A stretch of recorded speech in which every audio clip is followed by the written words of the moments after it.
Welcome to my YouTube channel, Careers Unboxed. On this channel, I interview black professionals from around the world. Just so I want to hear their career journeys, what they've been through, what inspired them, what kept them going, why do they do the stuff that they do. And it's my hope as you see these black professionals from all over the world, you will be inspired as well. So as we say in Swahili, twende, let's go.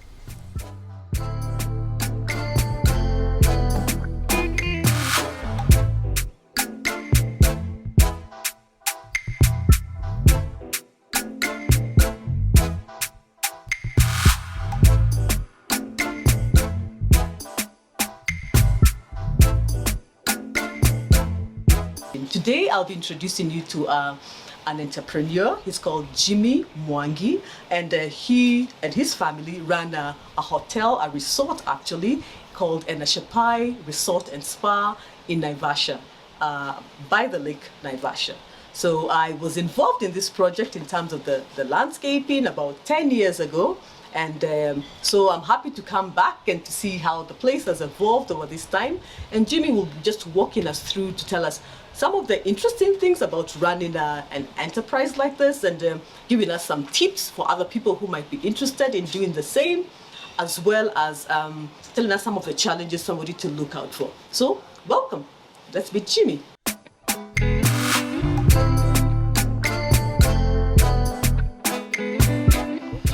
Jimmy, so hi, lovely to how are see you doing? Likewise. Yeah, Karibu sana Naivasha. thank you so much. Yeah. Yeah. So I'm so glad that you agreed to make time to chat.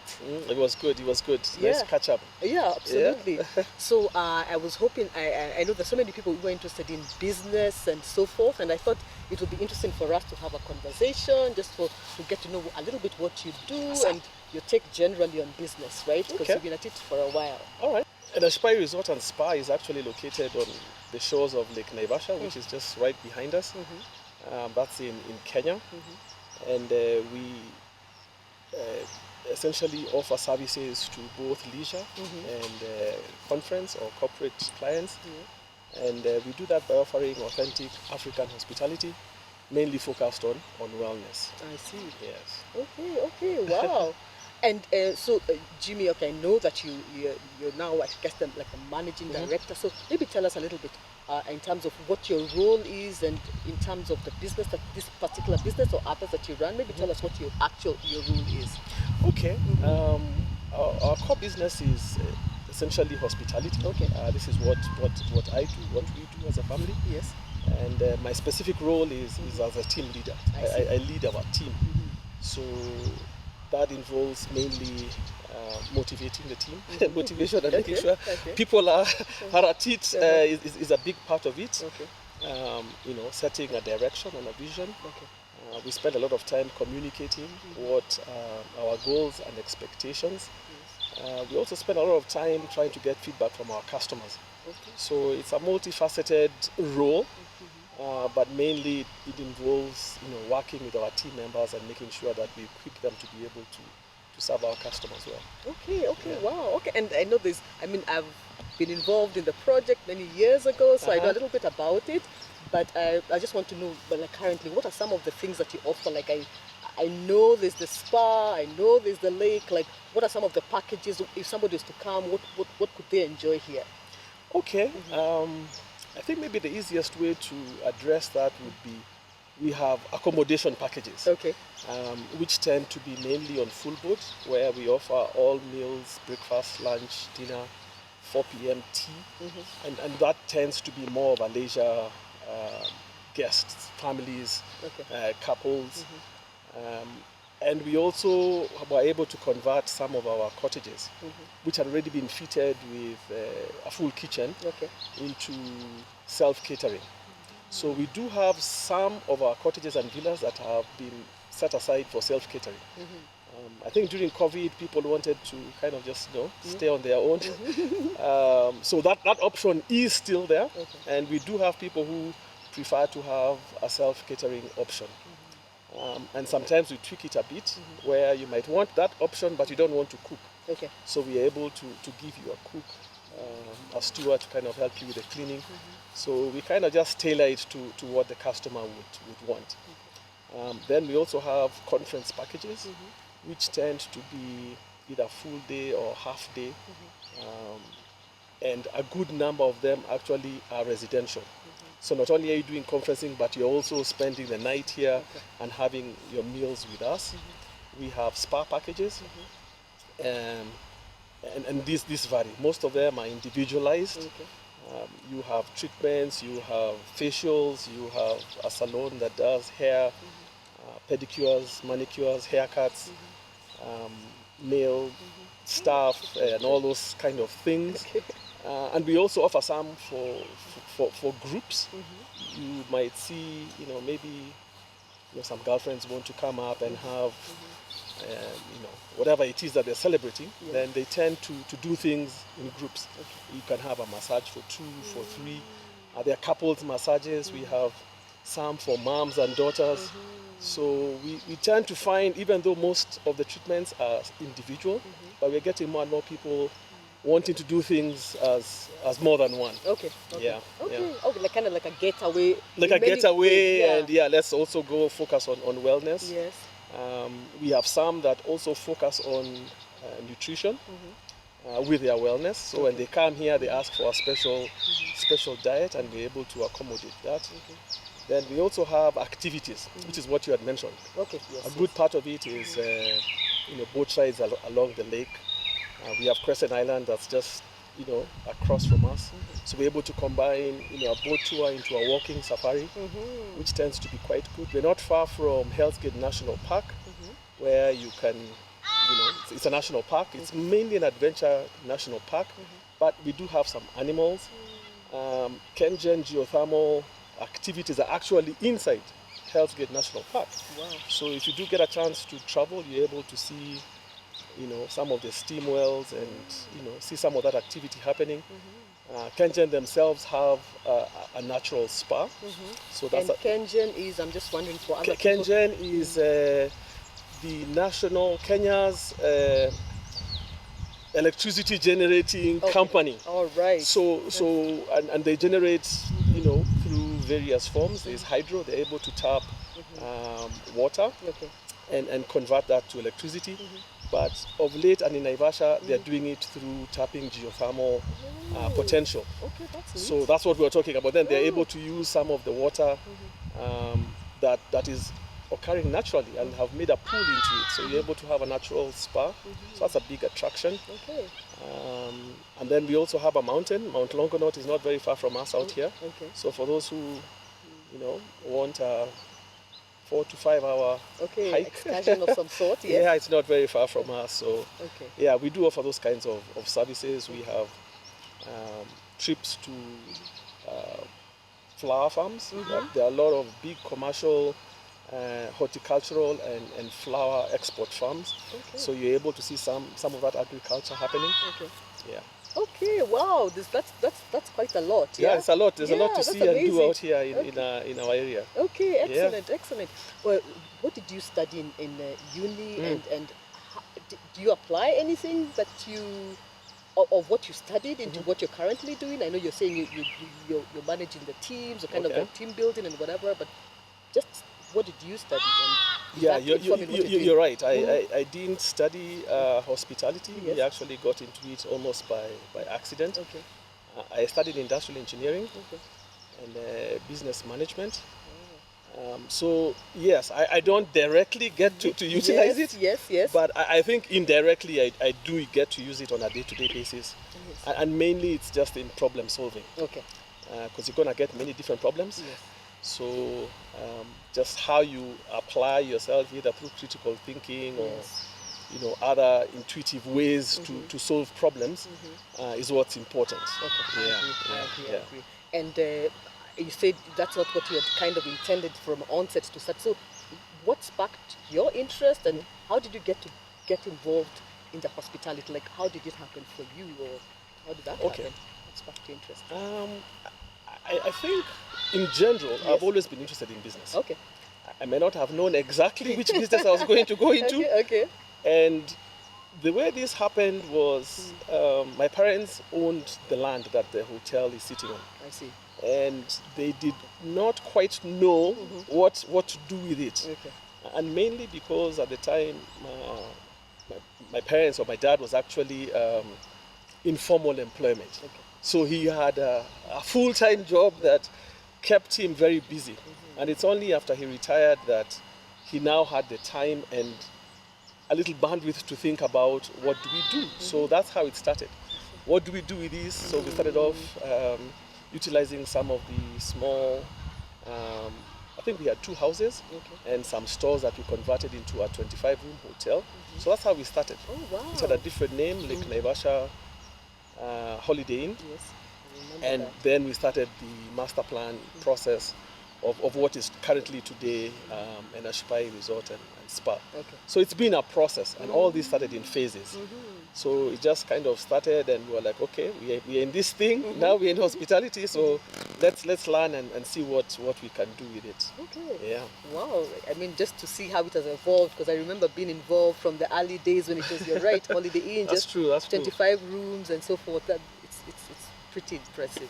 You guys doing business as a family, I know, of course, there are many wonderful things about that, because you can be able to discuss things and so forth as a family and all that. But I'm just wondering, what are some of the challenges maybe you could share with others, maybe who are considering starting maybe a business as a family? What are some of the challenges of running a business as a family, and how have you mitigated some of those challenges? I think first and foremost, one thing to note with family businesses are a business, like any other business. True. The only difference is they are run by members of the same family or extended family. Yes. And that also brings a lot of complications. I think having talked to quite a number of businesses, seeing our own family business over the years, I think family businesses, especially in this part of the world, like in Africa, tend to have unique problems. And a lot of them stem from, I think, informality. Okay. It's almost like a home. Yeah, okay, so you just extend your home story from your parents to you, and you're coming to work. So you find one of the greatest challenges is the roles of the family members are not clear. In most cases, they are undocumented. So guys kind of just, move and work. And what you find, that lack of clear roles is a problem. Okay. There are problems also emanating from compensation. How should you be compensated? What are you doing? How should it be? And that tends to work on the family members. Okay. The rest of the members of staff are fine. They have a letter of appointment, they have a job description, they have their compensation plan in place. But for some reason, family businesses don't do that for themselves, which is actually odd. So I think those are some of the, let me call them gray areas that tend to be a recipe for problems in the future. Even though those exist, most family businesses are able to work through them, hopefully sustainably over time. But what we as a family have done is we've started the journey of improving our corporate governance. For instance, we have an advisory board, which we didn't have several years back. We have instituted a process of learning for both the family members and our top management on areas of governance. Because once you get that right, the rest of them just kind of flow through. And in Kenya, we are lucky. We've got quite a number of universities like Strathmore that offer good services and good programs for people to go in at whatever level. You find grandparents all the way to younger kids going to school. So options are available to get information. The internet is a big part of where you can get it. Other family members, other families have also gone through that journey. So you're able to interrogate quite a number and pick up some of the good things that are there. We've started down the path of getting a family constitution that kind of stipulates roles and values that the families have. So it's a journey. We're not there yet. But at least we've started the process, and I would encourage quite a number of family businesses to consider doing the same in whatever shape and form they might want to do it. Okay. Yeah. So just making it so everybody knows who does what, when, and how, and yeah, I can imagine that. And that you're also the right fit for that job. True. You're not getting the role just because you're a family member. Exactly. Okay. Yeah. But that can also come with some hard feelings, because maybe I was enjoying being the manager, and now all of a sudden you guys are telling me, no, you need to be in the back, but you just be taken. I think over time then you just need to have those honest discussions. True.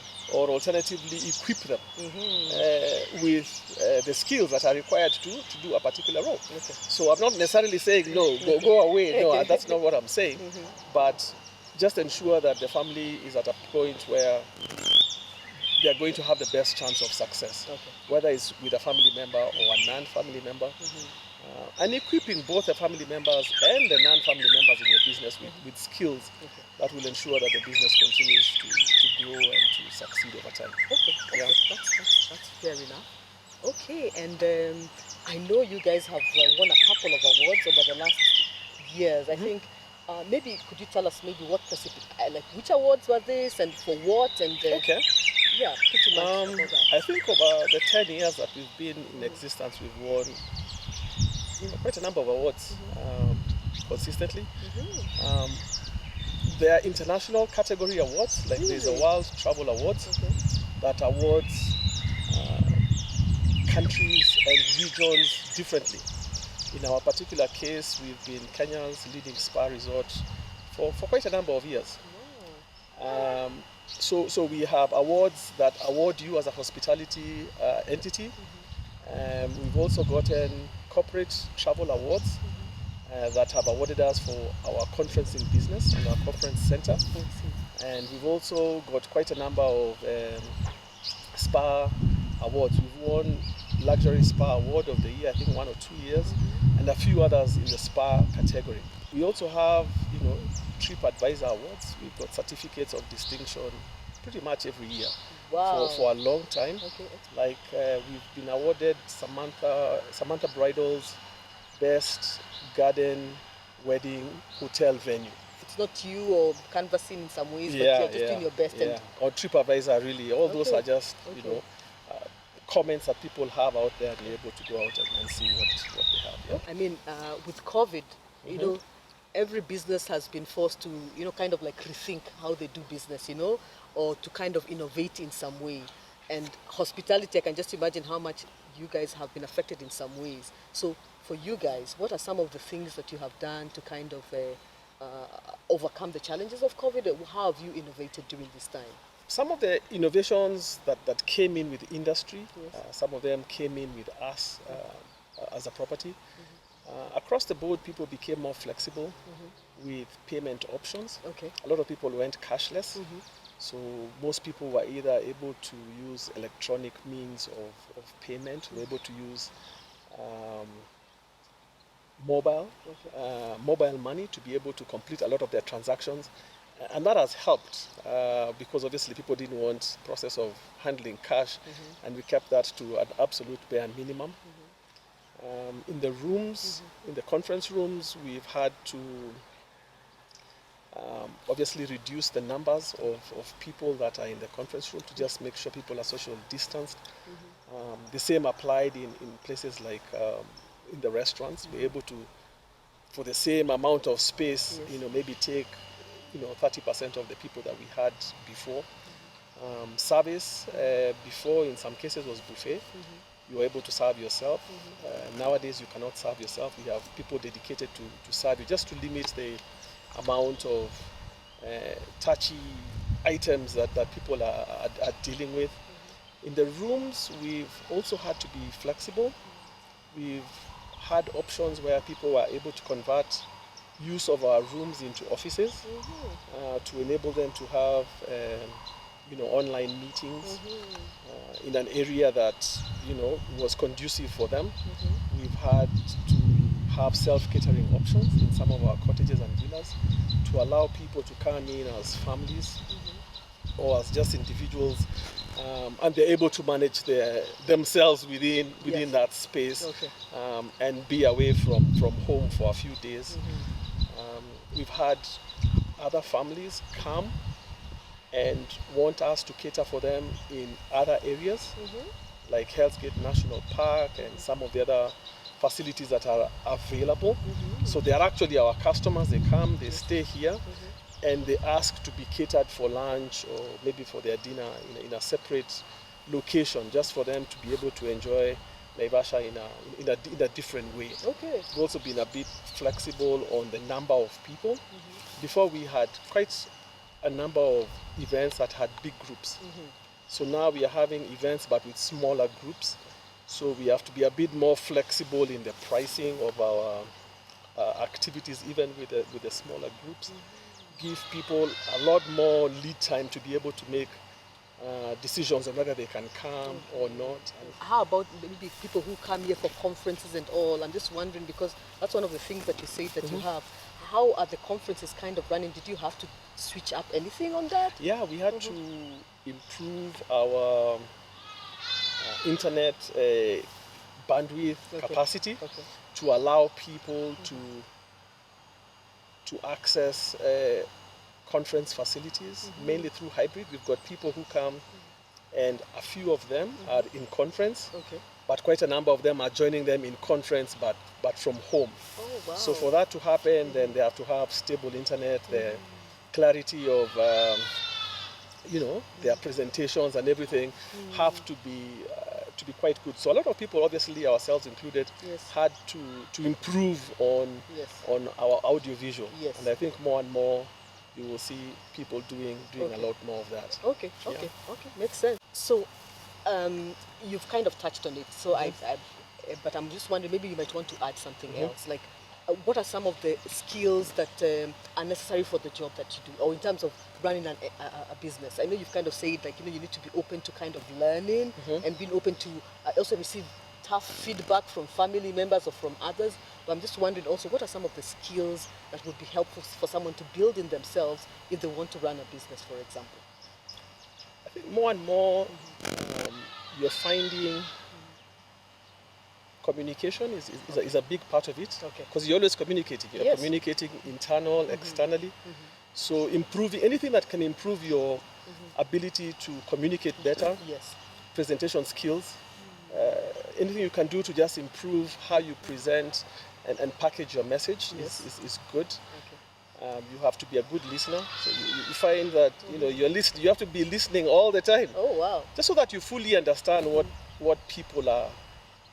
What is the issue? Yeah. So you tend to probably sit back and say, okay, let me just really hear what somebody is saying, as opposed to just assuming that you know. We found that collaboration and working in teams is a big part of some of the skills I think business people need. Because you find that business is complex, and you can't have all those skills within you. That's true. So you have to figure out how to identify those skills in your team members, or to how to impart and make sure that they're improving on those skills, and how to work within everyone's different skill set to be able to come up with a solution. Collaboration with stakeholders is a big part. In our industry, we have very many stakeholders. That's what I was going to ask. Who are the stakeholders? The stakeholders are the national government and the county government, local administration, like the chiefs, and in our country, Kenya, the county commissioners or the county system. Out there, you have other stakeholders like the wildlife service providers. We deal a lot with fisheries and the Coast Guard in Naivasha. So there are all kinds of, we have schools, we have churches, because we are active in the community. So schools and churches are a way for us to give back and stay involved with the community. And many other stakeholders that are there. But you're right, this industry has very many stakeholders. Yes. Okay, fine. So how do you stay sharp? What keeps you motivated, and also how do you stay, motivated for what you currently do, and how do you keep yourself sharp? Or how do you relax, or how do you energize yourself? I think we are lucky that with the advent of the internet and many other advances in technology, there's a lot to read on. True. So you can just about get anything that you're looking for on the internet. Okay. So I think reading, either journals or internet material is one way to do that. Yes. There are industry-specific ways where you either subscribe to newsletters or you have expos and seminars where you go and meet other people and learn what's going on in the industry. Yeah. We have informal ways where you actually visit other facilities to just learn from them. Okay. So it's a combination of ways, but a lot of them tend to be more informal. Okay. As opposed to being formal, you have to go to class, you're in school for a year or something like that. Yeah. Okay. Oh, okay. Okay, thanks for that. And so, what advice would you have for somebody else who is maybe thinking of going into business? Maybe they're a teen, or maybe they're a young professional, or maybe somebody could even be, these days you can always start afresh from whatever age. Yeah, so what advice would you have for somebody thinking of venturing, whether it's in hospitality or generally business? I think in general, I would advise one to move into areas where they have a passion. Okay. Something that is going to stay with you beyond the money. Okay. A lot of people go into business thinking there's money. It's a very difficult place to make money. Oh wow. Okay. So you need something else to keep you going. Okay. When times are tough, and they're going to be tough. Okay.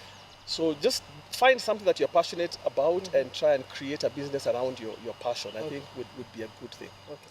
The other one is probably go into ventures where you have good subject matter. Okay. Where you understand the business yourself and continually improve on that knowledge. Okay. Because if you go into an industry where you know nothing, then the challenges are even that much harder. Not only don't you know what you're doing, but you have other challenges of staffing and other things to deal with. Okay. One of the other things that I think we don't do very well in, or could definitely improve, myself included, is to find mentors. Oh. Because if you can learn from other people, especially those in your industry, I think you would be 10 steps ahead. Oh, wow. Some of the mistakes you're going to make, if you have a good mentor who's guiding you, you don't have to necessarily go down that path. So I would definitely encourage anybody at whatever age, if you're in business, to find a mentor within the industry that you are in, to be able to at least guide you and give you a different perspective on what is there. The other thing obviously is to also improve on yourself. So you have to equip yourself with those skills that are going to make you successful, and a lot of them tend to be soft skills. So you have to figure out how to improve your emotional intelligence. Communication is a big part. So you have to, learn how to work with other people to be able to bring in results. And then just, take the leap of faith and do it. Okay. Somehow, if you do that, and once you're started, then kind of things just roll. Yeah. And if you prepare well, then hopefully things will work out. Okay. Yeah. Okay, thanks. Thank you so much, You're Jimmy. very welcome. Anytime. Yeah, I think you've covered ground. You've given us some really good tips, and I appreciate it. Thank you for your time. You're very welcome. Anytime. Karibu sana. Okay. Yeah.